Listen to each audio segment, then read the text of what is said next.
দুদিন আগেই হঠাৎ করে বেরিয়ে পড়েছিলাম এক জায়গায় যাওয়ার উদ্দেশ্যে। বিকেলবেলায় রেডি হয়ে পড়েছিলাম, দেখো রেডি হয়ে গেছি, দেখতেই পাচ্ছ তোমরা। আর কোথায় যাবো না যাবো সবটাই তোমরা দেখতেই পাবে, তো ভিডিওটা প্রথম থেকে শেষ পর্যন্ত দেখতে থাকো। হ্যালো এভরিওয়ান, আমি সুদীপ্তা, আমার নতুন একটা ব্লগে তোমাদের সবাইকে ওয়েলকাম। তো আজকে আমি একা যাচ্ছি না, আমার সঙ্গে যাচ্ছে আমার ভাইও।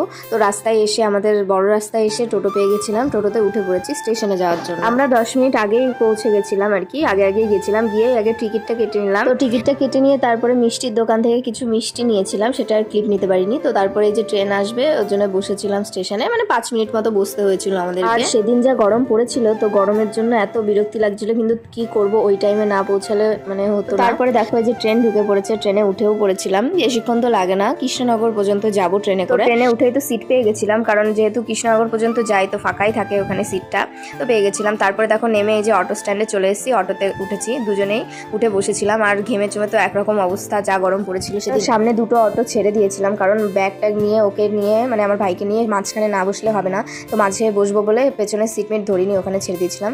তারপরে দেখো চলে এসেছি।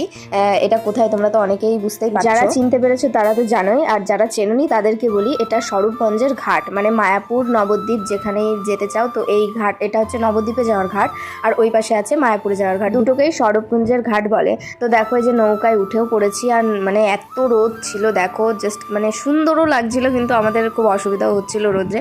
তাও ঠিক আছে, কিন্তু ভিউটা খুবই ভালো লাগছিল। বেশিক্ষণ লাগে না, 2-3 মিনিট লাগে নৌকা ছাড়তে, মানে 5 মিনিট মতো হয়তো খুব জোর দাঁড়ায়, তো নৌকাটা তারপরেই তো ভরে যায়, আর ওপাশে যেতেও টাইম লাগে না বেশি। নৌকা পার করে টোটোতে করে চলে এসেছিলাম মামা বাড়িতে। তারপরে ওই ক্লিপটা নেওয়া হয়নি আমার, তো বাড়ি এসে খুব টায়ার্ড ছিলাম, ফ্রেশ হয়ে তারপরে এই যে একটু চা করেছিল দিদা, তো চা খাচ্ছিলাম, মামা বাড়িতে এসেছি। আর অনেকক্ষণ যেহেতু রোদে দাঁড়িয়েও ছিলাম, তো মাথাটাও খুব ধরে গেছিলো। তো আজকের ব্লগটা এইটুকুনি, দেখা হবে নেক্সট কোনো ব্লগে বা ভিডিওতে, যাই বলো। তো কেমন লাগলো ভিডিওটা অবশ্যই কমেন্ট করে জানিও। Bye, tata.